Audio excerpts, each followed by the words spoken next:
Breaking news. ఢిల్లీకి బయలుదేరి వెళ్లారు AP CS Jawahar Reddy, DGP Harish Kumar Gupta. మరికొద్దిసేపట్లో సీఈసీని కలిసి వివరణ ఇవ్వబోతున్నారు. ఆంధ్రప్రదేశ్లో ఎన్నికల సమయంలో జరిగిన హింసపై మరికొద్దిసేపట్లో సీఈసీని కలిసి వివరణ ఇవ్వబోతున్నారు. ఆంధ్రప్రదేశ్లో పోలింగ్ రోజు, పోలింగ్ తర్వాత జరిగిన ఘటనలపై సీఈసీ నివేదిక కోరింది. ఈ విషయంపై సీఎస్, డీజీపీ ఇద్దరు ఢిల్లీకి వెళ్లారు. ఏపీలో ఎన్నికల నేపథ్యంలో పెద్ద ఎత్తున హింస చెలరేగింది. పోలింగ్ రోజు మొదలైన హింస ఆ తర్వాత కూడా కొనసాగింది. దాడులు, ప్రతిదాడులతో ఆయా ప్రాంతాల్లో హై టెన్షన్ నెలకొంది. పల్నాడు, కడప, కర్నూలు, తిరుపతిలో తీవ్ర ఉద్రిక్తత కొనసాగింది. 2 రోజుల పాటు ఈ అల్లర్లు కొనసాగాయి. పల్నాడులో చెలరేగిన హింసతో పలువురు కీలక నేతలను హౌస్ అరెస్ట్ కూడా చేశారు. ఆంధ్రప్రదేశ్లో అల్లర్లపై ఈసీ చాలా సీరియస్ అయింది.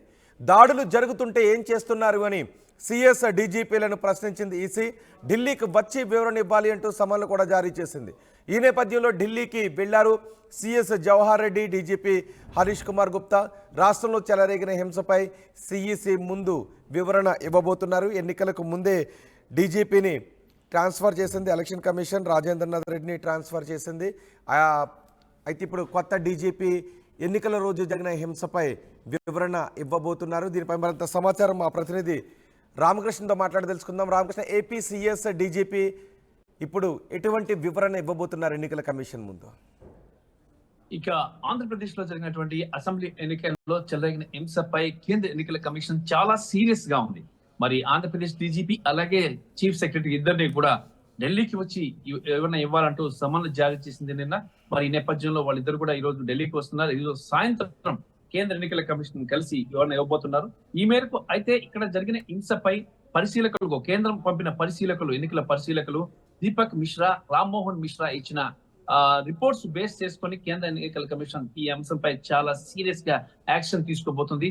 రామ్మోహన్ అలాగే దీపక్ మిశ్రా ఇద్దరు కూడా ఏపీలో జరిగినటువంటి హింసపై ఒక రిపోర్ట్ ను కేంద్ర ఎన్నికల కమిషన్ కి పంపించడం జరిగింది.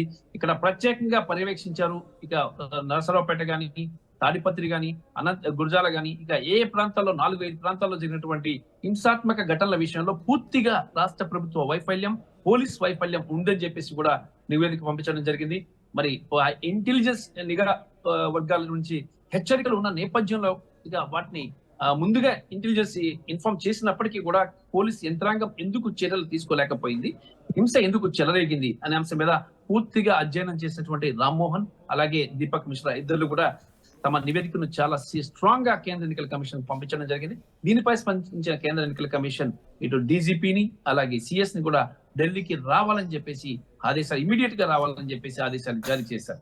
దాంతో పాటు ఇప్పుడు డీజీపీ అలాగే సిఎస్ ఇద్దరు కూడా తాజా ఒక నివేదికను తీసుకొని ఢిల్లీకి బయలుదేరుతున్నారు. ఈ రోజు సాయంత్రం కేంద్ర ఎన్నికల కమిషన్ కలిసి నివేదిక ఇవ్వబోతున్నారు. అసలు ఎందుకు జరిగింది హింస జరగడాన్ని ఎందుకు ఆపలేకపోయారు, ఇక్కడ జీరో వైలెన్స్ ని గా ఇక ఎన్నికలు నిర్వహించాలని రాష్ట్ర ఎన్నికల సంఘం, కేంద్ర ఎన్నికల సంఘం భావించినప్పటికీ కూడా ఊహించని విధంగా, గతంలో ఎన్నడూ లేని విధంగా ఎన్నికల సమయంలో ఇక్కడ హింస జరగడాన్ని కేంద్ర ఎన్నికల కమిషన్ చాలా తీవ్రమైన ఆగ్రహం వ్యక్తం చేసింది. మరి డీజీపీ ఒక రిపోర్ట్ ను తయారు చేశారు, ఎందుకు కంట్రోల్ చేయలేకపోయారు ఆ హింసని. అలాగే చీఫ్ సెక్రటరీ కూడా దీనికి సంబంధించి ఒక రిపోర్ట్ తయారు చేశారు. ఇద్దరు కలిసి సంయుక్తంగా ఈ రోజు ఒక నివేదికను కేంద్ర ఎన్నికల కమిషన్ కి ఇవ్వబోతున్నారు. హింస చెలరేగడానికి కారణాలు, వాటిని అదుపు చేయడం, అలాగే ముందస్తు జాగ్రత్తలు ఎందుకు తీసుకున్నప్పటికీ కూడా ఎందుకు హింస చెలరేగింది అనే అంశానికి సంబంధించి నివేదిక ఇవ్వబోతున్నారు. ఈ నివేదిక చాలా కీలకమైనది. ఈ నివేదిక బేస్ చేసుకునే కేంద్ర ఎన్నికల కమిషన్ చాలా సీరియస్ యాక్షన్, సివియర్ యాక్షన్ తీసుకునే అవకాశం అయితే స్పష్టంగా కనిపిస్తుంది. రోహిత్, ఎటువంటి చర్యలు తీసుకునే అవకాశం ఉంది? ఇప్పటికీ మేము కఠిన చర్యలు తీసుకుంటున్నామని ఏపీ పోలీస్ యంత్రాంగం చెప్తోంది. కానీ ఈసీ మాత్రం సిఎస్, డీజీపీలు ఇద్దరిని కూడా నేరుగా వచ్చి వివరణ ఇవ్వాలి అని కోరింది. సో డీజీపీ, సిఎస్ వివరణ ఇచ్చిన తర్వాత ఎటువంటి చర్యలు తీసుకునే అవకాశం ఉంటుంది? ఎందుకంటే మునిపెన్నడూ లేనంత స్థాయిలో ఆంధ్రప్రదేశ్లో ఎన్నికల సందర్భంగా హింస చెలరేగింది. అయితే దీనికి సంబంధించి కేంద్ర ఎన్నికల కమిషన్ తీసుకునే చర్యలు ఏ విధంగా ఉంటాయంటే, దీనికి కారణం ఎవరు? మొత్తంగా టోటల్ గా అధికారుల వైఫల్యమే ఇది. ఇంటెలిజెన్స్ బ్యూరో నిఘా వర్గాలు ముందుగానే హెచ్చరించినప్పటికీ కూడా భారీ బందోబస్తును ఎందుకు ఏర్పాటు చేయలేదు, భారీగా పారామిలిటరీ దళాలను ఎందుకు ఉపయోగించలేదు అనేది ఇక్కడ ప్రధానమైన కారణం. ఈ నేపథ్యంలోనే ఇక ఇద్దరిపై కూడా వేటు వేసే అవకాశం ఉంది. చీఫ్ సెక్రటరీపై అలాగే డీజీపీ హరీష్ కుమార్ గుప్తాపై కూడా వేటు వేసే అవకాశాలు స్పష్టంగా కనిపిస్తున్నాయి. మరి హింస జరిగిన ప్రాంతాల్లో పోలీస్ అధికారులని, రెవెన్యూ అధికారులు కూడా సస్పెండ్ చేసే అవకాశాలు కనిపిస్తున్నాయి. మొత్తంగా 4 ప్రాంతాల్లో ఇక్కడ హింస జరగదగినట్టు నివేదికను దీపక్ మిశ్రా, రామ్మోహన్ మిశ్రా కేంద్రానికి ఇచ్చారు. మరి ఈ నేపథ్యంలో ఎవరెవరైతే అధికారులు ఈ ప్రాంతంలో డ్యూటీ నిర్వహిస్తున్నారో ఆ అధికారులతో పాటు ఏపీసీఎస్ అండ్ డీజీపీ పై కఠిన చర్యలు ఉండే అవకాశాలు అయితే కనిపిస్తున్నాయి. Rohit. Right Ramakrishna, Andhra Pradesh CS DGP ఇద్దరు ఢిల్లీకి బయలుదేరి వెళ్లారు. ఆంధ్రప్రదేశ్లో ఎన్నికల రోజు ఆ తర్వాత చెలరేగిన హింసపై సిఎస్ జవహర్ రెడ్డిని డీజీపీ హరీష్ కుమార్ గుప్తాను నేరుగా ఢిల్లీకి వచ్చి ఎలక్షన్ కమిషన్ ముందు హాజరై వివరణ ఇవ్వాలి అని సమన్లు జారీ చేసింది. ఈ నేపథ్యంలో ఇద్దరు ఢిల్లీకి వెళ్లారు. మరికొద్దిసేపట్లో సిఈసిని కలవబోతున్నారు సిఎస్ డీజీపీ. ఏపీలో పోలింగ్ను ప్రశాంతంగా నిర్వహించాలని ఈసీ అన్ని ఏర్పాట్లు చేసినప్పటికీ ఆంధ్రప్రదేశ్లో పోలింగ్ రోజు హింస కొనసాగింది. ఆ తర్వాత 2 రోజులు కూడా హింసాత్మక ఘటనలు చోటు చేసుకున్నాయి. ఈ నేపథ్యంలో వాటికి కారణం ఏంటి? అధికార యంత్రాంగం వైఫల్యం ఎంత? రాజకీయ పార్టీల కారణం ఏంటి? ఏ రాజకీయ నాయకులు ఈ అల్లర్ల కారణం? ఇవన్నీ కూడా సిఎస్ డీజీపీ వివరణ ఇవ్వబోతున్నారు.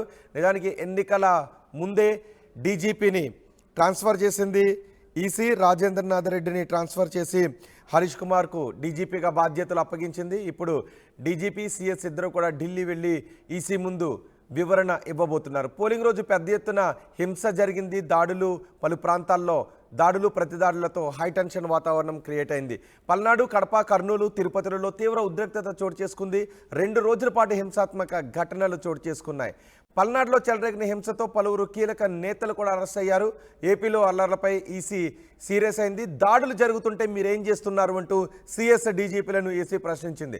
ఢిల్లీకి వచ్చి వివరణ ఇవ్వాలి అనే సమన్లు జారీ చేసింది. ఈ నేపథ్యంలో ఢిల్లీకి వెళ్లారు సిఎస్ జవహర్ రెడ్డి, డీజీపీ హరీష్ కుమార్ గుప్తా.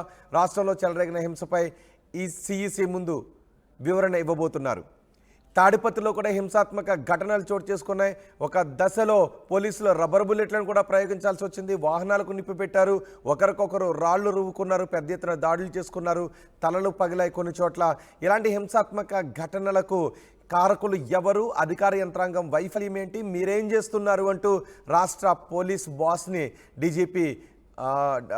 డీజీపీని ప్రశ్నించింది ఈసీ. డీజీపీ ఢిల్లీకి వెళ్ళారు, సిఎస్ కూడా ఢిల్లీకి వెళ్ళారు. మరి చూద్దాం ఎటువంటి వివరణ ఇస్తారో, ఎవరిని బాధ్యుల్ని చేస్తారో. ఒకవేళ అధికార యంత్రాంగం వైఫల్యం ఉంది, ఇంటెలిజెన్స్ వైఫల్యం కారణంగానే ఈ హింసాత్మక ఘటనలు చోటు చేసుకున్నాయి.